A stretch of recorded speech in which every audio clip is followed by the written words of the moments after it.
দৈনিক প্রথম আলোর প্রধান শিরোনাম, দর কষাকষিতে দুর্বল সরকারের সফলতা কম। এটি যুক্তরাষ্ট্রের ঘোষণা করা পাল্টা শুল্কের হার বিষয়ে প্রথম আলোর একটি গোলটেবিল। সেই গোলটেবিল বৈঠকে বিভিন্ন আলোচকদের মতামতকে কেন্দ্র করে একটি প্রতিবেদন। এই খবরে বলা হচ্ছে, যুক্তরাষ্ট্রের সঙ্গে আলোচনা করতে সরকার অহেতুক সময় নষ্ট করেছে এবং ভুল লোক দিয়ে ভুলভাবে এগিয়েছে।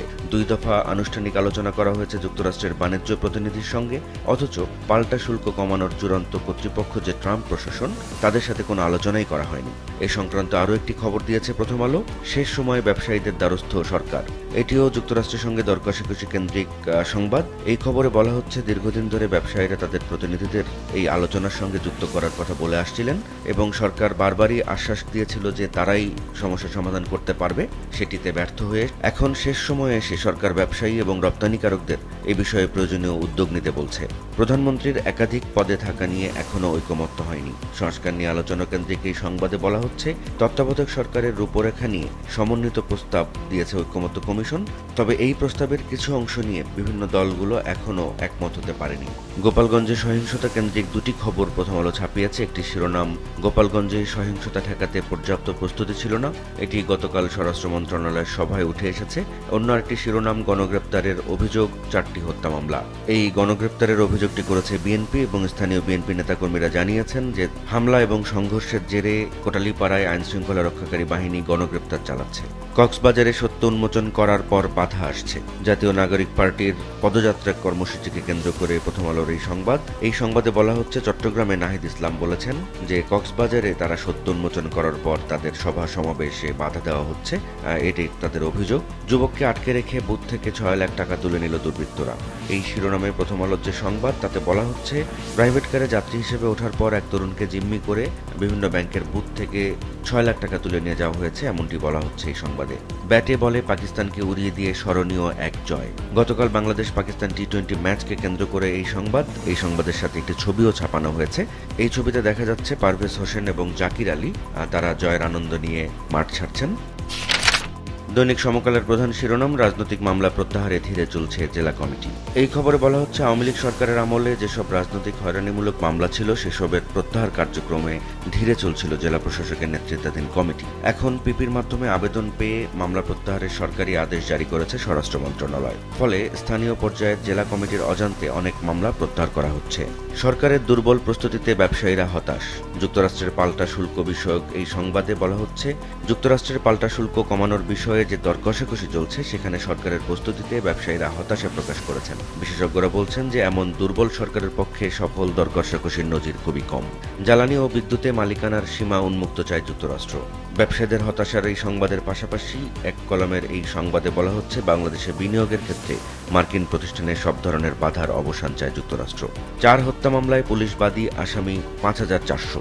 গোপালগঞ্জে জাতীয় নাগরিক পার্টির যে সমাবেশ ছিল সেখানে হামলা এবং সংঘর্ষের জেরে এসব মামলা এবং আসামি গ্রেপ্তারের ঘটনা ঘটেছে, এমনটি বলছে সমকালের এই প্রতিবেদন। মুস্তাফিজ জাদুতে দাপুটে জয়। বাংলাদেশ পাকিস্তান টি-20 ম্যাচের সংবাদটি সমকাল এই শিরোনামে দিয়েছে।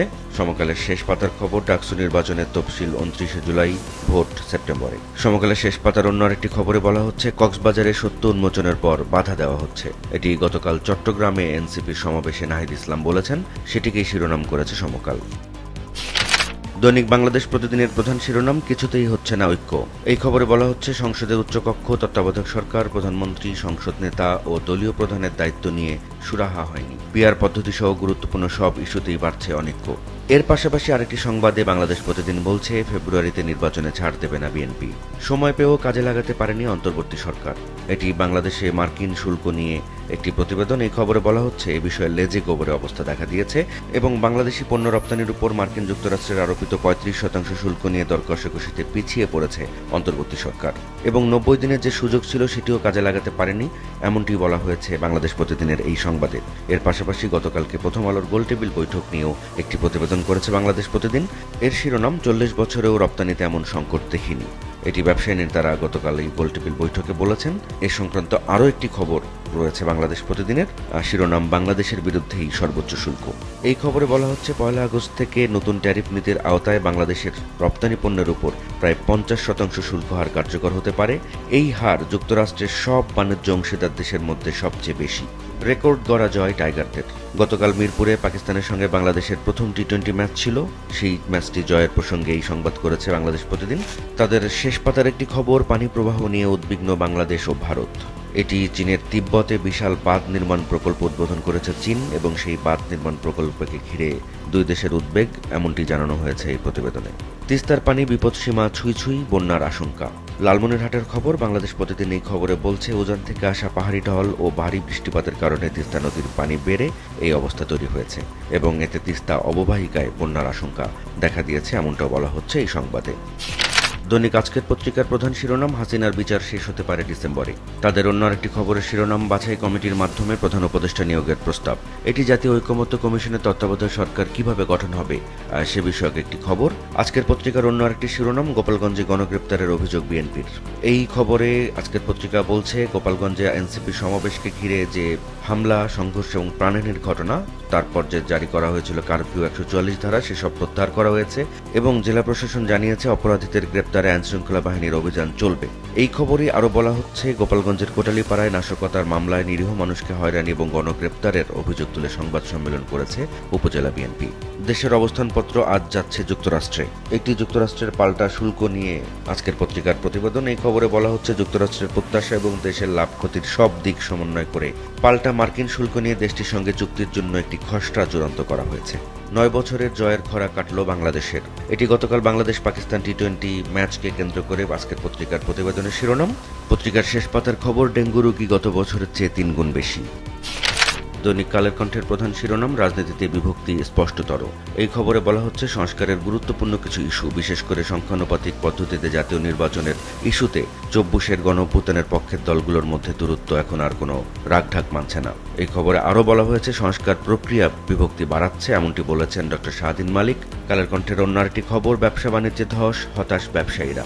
এটি গতকাল যুক্তরাষ্ট্রের পাল্টা শুল্ক বিষয়ক একটি গোলটেবিল বৈঠকে ব্যবসায়ীরা হতাশা প্রকাশ করেছেন, এমনটি জানানো হয়েছে কালের কণ্ঠের এই প্রতিবেদনে। এবং আরেকটি সংলাপে সরকারের একজন উপদেষ্টা মন্তব্য করেছেন যে পাল্টা শুল্ক নিয়ে উদ্বেগের কারণ নেই। এটিকে শিরোনাম করেছে কালের কণ্ঠ, এবং এই শিরোনামে বলা হচ্ছে, পাল্টা শুল্ক আরোপিত হলেও এসব বারবার বলে উদ্বেগ তৈরি করার দরকার নেই বলে মন্তব্য করেছেন সরকারের পরিবেশ উপদেষ্টা সৈয়দা রিজওয়ানা হাসান, এবং তিনি দাবি করেছেন সরকার যা করার সেটা করছে। 1 দশকের আক্ষেপ ঘোচালো বাংলাদেশ। বাংলাদেশ পাকিস্তান টি-20 সিরিজের প্রথম ম্যাচের রিপোর্ট এভাবেই করেছে কালের কণ্ঠ। দৈনিক যুগান্তরের প্রধান শিরোনাম, অপরাধের পারদ ঊর্ধ্বমুখী। দেশের আইনশৃঙ্খলা পরিস্থিতি নিয়ে এই প্রতিবেদনে যুগান্তর বলছে, অপারেশন ডেভিল হান্ট এবং চিরুনি অভিযানেও অপরাধীরা বেপরোয়া। আর কত লাশ দরকার?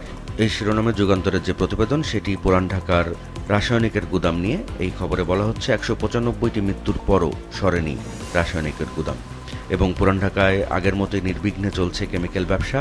ডিএনসিসি ট্রেড লাইসেন্স নবায়ন এবং ইস্যু বন্ধ রাখলেও কেরানীগঞ্জ ও সাভার থেকে লাইসেন্স দিচ্ছেন ব্যবসায়ীরা। আন্তর্জাতিক চুক্তি লঙ্ঘন করছে উপদেষ্টা কমিটি। যুগান্তর এই শিরোনামে যে প্রতিবেদনটি ছাপিয়েছে, সেটি তামাক নিয়ন্ত্রণ অধ্যাদেশ সংশোধনের আন্তর্জাতিক চুক্তির শর্ত ভেঙে সংশ্লিষ্ট স্টেক হোল্ডারের সঙ্গে বৈঠকে সিদ্ধান্ত নিয়েছে সরকার গঠিত উপদেষ্টা কমিটি। অর্থ উপদেষ্টা বলছেন যে তামাক নিয়ন্ত্রণ অধ্যাদেশ সংশোধনে তামাক কোম্পানিগুলোরও মতামত গ্রহণ করা প্রয়োজন। আর স্বাস্থ্য উপদেষ্টা বলছেন যে বিশ্ব স্বাস্থ্য সংস্থার সাথে যে চুক্তি, framework convention on tobacco control, এর ধারার লঙ্ঘন হবে যদি তামাক কোম্পানিগুলোর সাথে সরকার আলোচনায় বসে। দৈনিক কালবেলার প্রধান শিরোনাম, 77,000 কাজ নিতে কোটি টাকার ঘুষ। এই খবরে বলা হচ্ছে, শিক্ষার্থীদের হাতে বিনামূল্যে বিতরণ করা বইয়ের মান যাচাইকারীদের মধ্যে চলছে এক আজব প্রতিযোগিতা। সরকারের অন্যান্য দপ্তরে যেখানে কয়েক গুণ বেশি দর দেখানো হয়, সেখানে বইয়ের মান যাচাই এজেন্সি নিয়োগ করা হচ্ছে নামমাত্র মূল্যে। আবার কেউ কেউ আছেন বিনা পয়সাতেও সেই কাজ করে দিতে চান। আবার কেউ আছেন আরেক ধাপ উপরে, কয়েক কোটি টাকার কাজ মাত্র 77,000 টাকায় নিতে ঘুষ বাবদ খরচ করেছেন কোটি টাকা। হামলা বাধায়ও থামবে না এনসিপি। জুলাই পদযাত্রাকে ঘিরে কালবেলার প্রতিবেদনের শিরোনাম এটি।